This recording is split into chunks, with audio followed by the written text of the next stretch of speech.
Juhudi za kutunza mazingira haziwezi kufanikiwa kwa mtu mmoja, bali zinahitaji mshikamano na uwajibikaji wa kila mmoja wetu. Leo imehitimishwa awamu ya mafunzo yaliyokuwa yakitolewa na Kaizen Unit kwa kushirikiana na mamlaka ya Mji Mkongwe kwa makundi mbalimbali, ikiwemo wafanyakazi wa Mji Mkongwe, waendesha bodaboda na bajaji, pamoja na wafanyabiashara, kwa lengo la kuwajengea uelewa kuhusu umuhimu wa kutunza mazingira, kushiriki kikamilifu katika kuhakikisha Mji Mkongwe unakuwa safi na wenye kuvutia. Akizungumza mara baada ya kuhitimishwa mafunzo hayo, mkuu wa maeneo ya wazi mamlaka ya uhifadhi na uendelezaji wa Mji Mkongwe, ndugu Maua Hamis Baia, amewataka wananchi kushirikiana kwa karibu katika kuhakikisha mazingira ya Mji Mkongwe yanakuwa safi na yanatunzwa ipasavyo. Baada ya kufanya hii site visiting na kupata haya mafunzo ya Kaizen, ni kwamba tumeona mambo tofauti ambayo ni changamoto ambayo tunayafanyia kazi kila siku.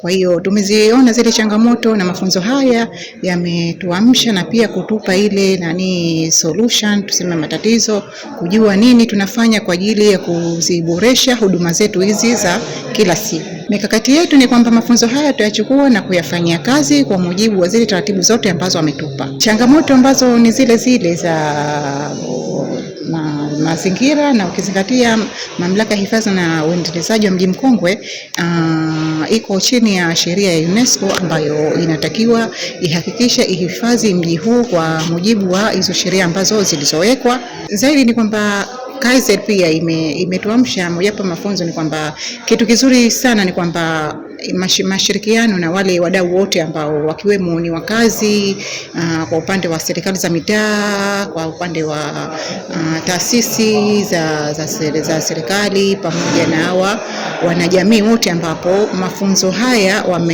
wameshiriki na kujua changamoto na kuona kwa pamoja vipi tutashirikiana kuyatatua, kwamba si kwamba hili jambo ni la mtu mmoja, ni sisi sote jamii. Tukitakaposhirikiana basi tutajua ufumbuzi wake. Kama tunavyoona mji wetu ni mji ambao ni mji mkongwe, kwa hiyo kuna kipengele cha majumba, kuna taka. Kwa hiyo kuna majumba ambayo yanarekebishwa sasa hivi kwa ajili ya kurejeshwa ule uhalisia wake, na utaona vifusi vingi ambavyo vimetapakaa katika hiyo mitaa.